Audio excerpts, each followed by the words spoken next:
Look, now it's summertime, and of course that means swimming fun for parents and the kids. And joining us to talk about a very important topic, secondary drowning, is Jeannine Hogg of Baptist Women's Hospital joining us this morning. Good morning to you. Secondary drowning, what's that?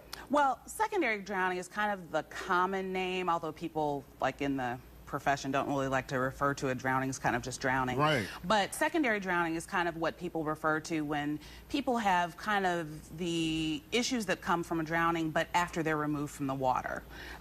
So this is something that can happen.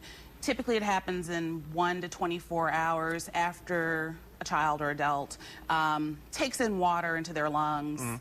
A lot of times, you know, you can have kids who kind of take in take in amount of water in the pool or something like that, and then they seem okay initially, but then later on they develop the same symptoms they would if they were actually drowning in the pool. So, like what? I mean, what happens? Because what I think is that once you get out of the water, you're okay. Right, and that's kind of, and I don't want parents to think this is super common. It's not. This is like less than like 1 to 2% of drownings totally. But it's something they do need to be aware of. Yes, what happens basically, you know, when you drown, the process of drowning is basically you get water in places where air should be in your lungs, and that interferes with your ability to breathe.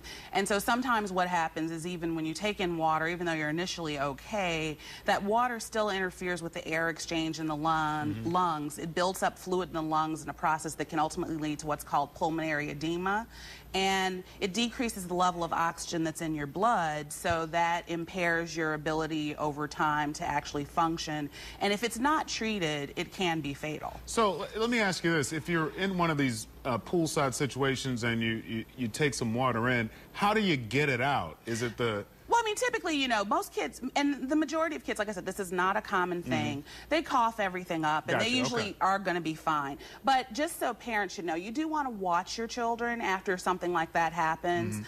The symptoms to look for, you know, they can start becoming very, very sleepy, difficult to arouse, and like more than just the usual. I'm sleepy at the end of a day that I was busy and in the sun. For an older child, you might notice that they're not making sense when they're talking. And all of this is related to the fact that they're not getting enough oxygen to their brain. You know, probably the best thing that parents can do to prevent this, like any drowning episode, it's safety. You cannot leave children alone in a pool. You cannot turn away if you're watching your children, small children, even larger children.